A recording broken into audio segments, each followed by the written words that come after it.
Hey Drew, religion was only made up to control people. It's false. No way. Not this time. Not this time. No, not this time. It never happened. It never happened. Wrong. Not this time. Not this time. You're wrong. No way. We got you. Not a chance.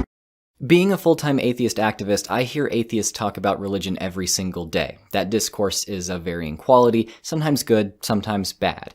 Being in the position I'm in, I try my hardest to set a good example for others so that those watching my videos might engage in more constructive discourse and less destructive discourse. This video is part of my efforts to set a good example and encourage constructive discourse. Of course, as I discuss what atheists should and shouldn't say, know that I'm not implying that all atheists say these things. I'm not trying to make generalizations here. Sometimes some atheists, agnostics, non-believers, etc. say some of these things, and I'm just here explaining why no one should say them at all. Religion is a mental illness.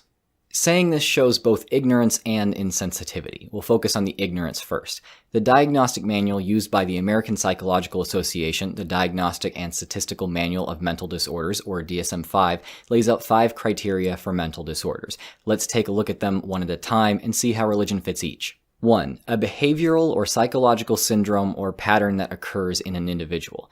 Sure, each religion brings along some of its own behavioral patterns. Religion fits this criteria. 2. Reflects an underlying psychobiological dysfunction. No, religious people have not been shown to typically have neurochemical dysfunctions caused by or associated with their religion exclusively. Religion doesn't fit this criteria. 3. The consequences of which are significant distress or disability. Someone's religion can definitely cause them clinically significant distress or create patterns of behavior that are debilitating. However, this is not required of religion at all. One can be religious without being significantly distressed or impaired. Religion doesn't fit this criteria. 4. Must not be merely an expected response to common stressors and losses, example, the loss of a loved one, or a culturally sanctioned response to a particular event, example, trance states in religious rituals. So the DSM-5 actually spells out that altered states resulting from religious rituals, especially when culturally sanctioned, are not to be considered symptoms of a disorder. Religious thinking and behavior usually is an expected culturally sanctioned response to certain events. Religion doesn't fit this criteria. 5. Primarily a result of social deviance or conflicts with society. Religious thoughts and actions can conflict with society, but it isn't required in the least. In fact, being religious is often a result of social conformity. Religion does not fit this criteria. So most of these criteria aren't met. Those who say religion is a mental illness show that they don't actually understand how clinicians define mental illness. They're just wrong. Now to address the insensitivity at work here. The intent behind calling religion a mental illness is often to call religious people mentally deficient. It's a pejorative. Beyond being an ignorant and baseless insult, this rhetoric encourages the stigmatization of mental illness. In preparation for this video, I consulted my friend Shannon Q on this subject, and she put her objection to this statement so well that I've asked her to come on and just make the point herself. This approach is perpetuating the stigmatization of mental health issues. When bandied about as a pejorative, the pre-existing stigma and misunderstanding of the areas surrounding mental health perpetuate, strengthening their entrenchment and continuing to distance us all from better education and understanding. If we call ourselves skeptics and inquisitors who love science and act in this manner, we undermine our own goals. If we call ourselves humanists, we should take pause in order to recognize that what we are actually doing is weaponizing an unhealthy and inaccurate stigma in the hopes of harming another under its weight, while simultaneously sacrificing those who are involuntarily bearing that weight already. Religion was invented to control people. I'm sure you've heard the saying attributed to Mark Twain. Religion was invented when the first con man met the first fool.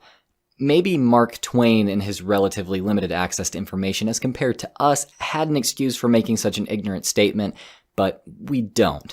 This idea makes 2 huge mistakes. 1, it reduces religion to something far simpler and more monolithic than it actually is.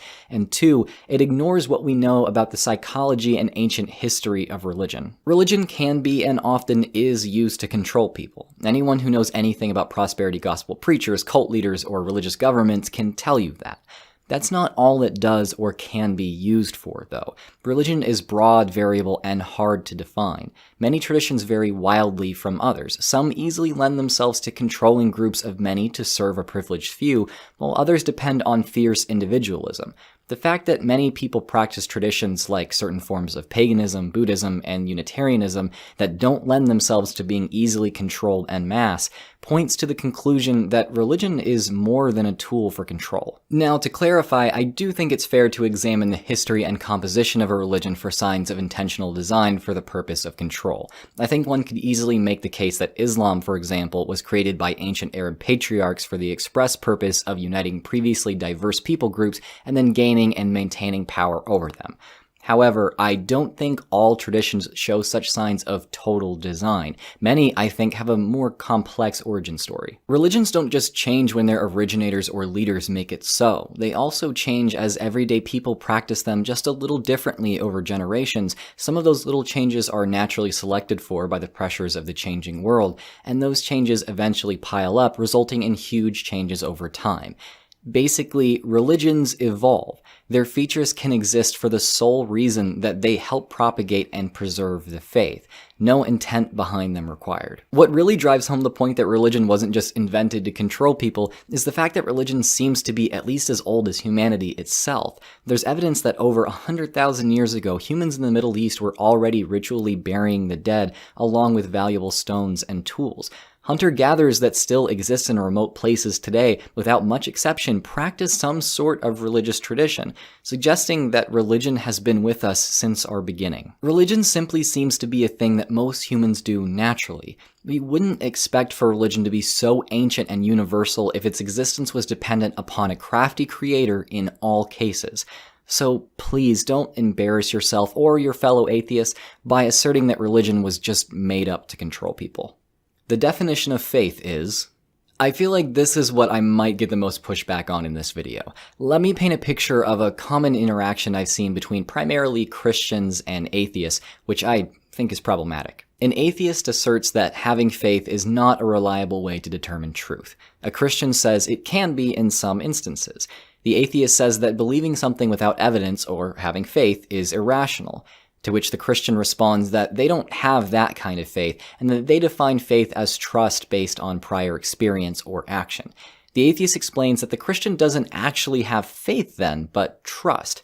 The Christian says, no, I do have faith, to which the atheist replies, oh, so you admit that you believe things without evidence? I know that scenario seems to paint the atheist rather uncharitably, but I have seen that exact conversation play out a few times. Here's what's going wrong there. The atheist in that scenario is holding to a rigid definition of faith, assuming and asserting that it can have only one meaning.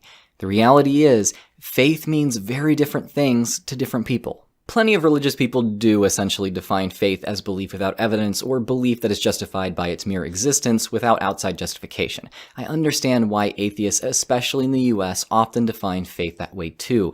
But other religious people have different definitions. So if we're talking to a religious person and they bring up faith, we have to understand what they mean by that before engaging them on it. There are two major ways I see to undermine constructive discourse on faith. The first is to refrain from asking any clarifying questions about your interlocutor's definition of the term, and the other is to assert that their definition of the term is simply wrong while yours is correct. I shouldn't have to say this, but words don't have intrinsic meanings. It's entirely possible for two or more people to operate upon a working definition of a word for the sake of progress within a conversation. So my suggested course of action for when faith comes up in a conversation is to do that. Ask your interlocutor's definition, and then collaborate on a working definition of the word so you can move forward. If you're in a conversation about why someone believes in a deity and they bring up faith as a reason for belief, it may even be best to use their definition rather than your own. From there, you can discuss if their faith is a reliable path to truth. I'll leave this point with an example from one of Anthony Magnabosco's street epistemology videos. Okay, how about you, Daniel? What's that main reason why you think it's true? It all boils down to faith. What's your definition of faith? Faith would be an unhindered belief in something. Just having that 100% confidence, like you said, just being completely sure, despite despite opposing viewpoints. Oh, okay.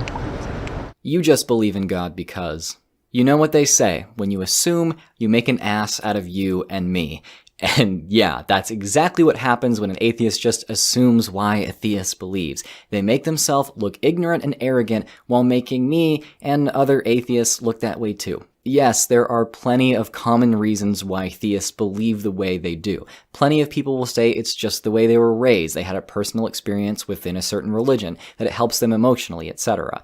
Understanding those trends, however, does not make it reasonable to assert why an individual believes what they do when you haven't asked them or familiarized yourself with their past statements on the subject. I made a video a while back called Why Theists Can't Convert Atheists, and my main point there was that theists often have a hard time getting through to atheists because a lot of them refuse to listen to why atheists don't believe in the first place.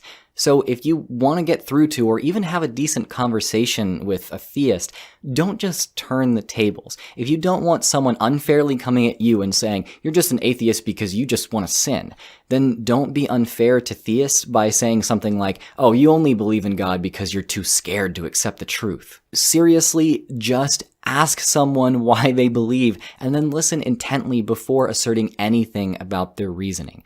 It's sad that this even needs to be said, but it's so easy for people to fall into tribalism that I guess constant reminders are necessary to keep people aware of the fact that when they don't know something while talking to someone with whom they disagree, the most intellectually honest thing to do is admit it and try to ask good questions to figure it out. Even if a theist assumes and asserts things about you, it isn't okay to do the same to them. Set an example for them to follow. Go about discourse honestly and charitably, and a surprising number of people will reciprocate. If someone doesn't, consider just moving on or engaging simply to show them and others that atheists can be kind and cool-headed like anyone else.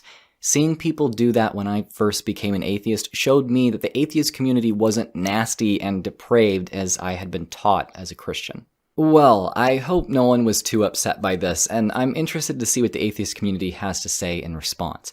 I care about these conversations and about the atheist community being a place where people can find reliable information and constructive dialogue on the topic of religion.